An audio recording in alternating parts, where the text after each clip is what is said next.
77 సంవత్సరాల స్వతంత్ర భారతదేశంలో ఇవాళ యావత్ ప్రజానికం ఆ సేతు హిమచలం అన్నట్టుగా మోడీ గారిని విశ్వసించని, మోడీ గారిని ప్రేమించని మనిషి ఉన్నాడు ఇలా దేశంలో. మోడీ గారు అనేక సందర్భాల్లో పేదరికం చవిచూసిన వాడిని, పేదల జీవితాన్ని చదువుకున్న వాడిని.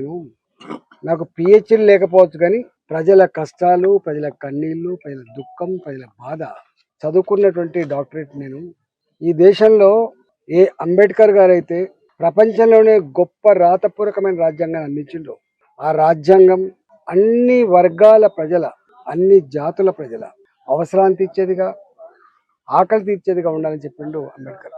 ఇవాళ ఆయన రాసిన రాతకు ఇవాళ మోడీ గారు అనుసరిస్తున్నటువంటి పద్ధతికి సరిగ్గా సరిపోతుంది. మోడీ గారు దేశ ప్రధానమంత్రిగా ఉండి వారు నిత్యం పేద ప్రజల కోసం కావచ్చు, రైతాంగం కోసం కావచ్చు, నిరుద్యోగ యువత కోసం కావచ్చు, గ్రామీణ ప్రాంతాల్లో 70 సంవత్సరాల తర్వాత కూడా కనీసం టాయిలెట్ లేకుండా రోడ్ల పక్కకు లోటలు పట్టుకొని పోయేటువంటి నీచమైన పద్ధతి కావచ్చు, ఇవాళ మహిళల ఆత్మగౌరవం పెంచాలని చెప్పి ఇంటింటి టాయిలెట్ పట్టించే పద్ధతి కావచ్చు, ఇట్లా ఆలోచించుకుంటూ ఇవాళ పేదల యొక్క జీవితాలని, పేదల యొక్క దుఃఖాన్ని ఇట్లా రూపుమాపాలని ప్రయత్నం చేస్తున్న వ్యక్తి పైన గతంలో కేసీఆర్ గారు కూడా అధికారం రాగానే కళ్ళు రెత్తికెక్కి మోడీ ఏంది, గీడి ఏంది అని చెప్పి మాట్లాడిండు.